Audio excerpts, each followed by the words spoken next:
আসসালামু আলাইকুম, welcome back to my page. কেমন আছেন আপনারা সবাই? আলহামদুলিল্লাহ, আপনাদের দোয়ায় আমিও ভালো আছি। তো অনেক দিন পর ছোট্ট আরেকটি ব্লগ নিয়ে আসলাম। তো এই তো শীতের কুয়াশার মধ্যে চলে আসলাম কপি খেতে পানি দেওয়ার জন্য।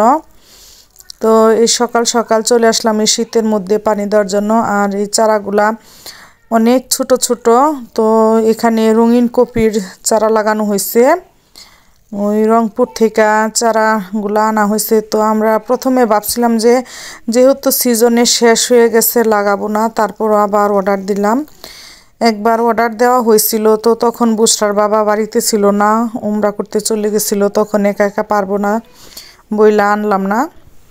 তো এখন যখন তিনি চলে আসছে আর ক্ষেতটাও উপযোগী হয়েছে, মানে পানি শুকাইছিল ক্ষেতের, তারপর ভাবলাম যে না নিয়ে আসি, অল্প করে লাগায় দেখি কেমন হয়। তো এই প্রথম আমরা রঙিন কপির চারা লাগাইলাম।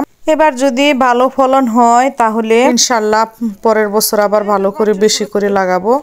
তো এবার একটু ট্রাই করে দেখতেছি। তো সবাই দোয়া করবেন যেন ভালো একটা ফলন পাই। আর জীবনের প্রথম মানে গৃহস্থ কাজ শুরু করছি। তো আমার হাজব্যান্ডও এই ধরনের কৃষিকাজ আগে করে নাই, আমিও করি নাই। তো একসাথে দুইজন খুব সাহস নিয়ে করার আগ্রহ জন্মাইছে এবার। তো এবার করতেছি।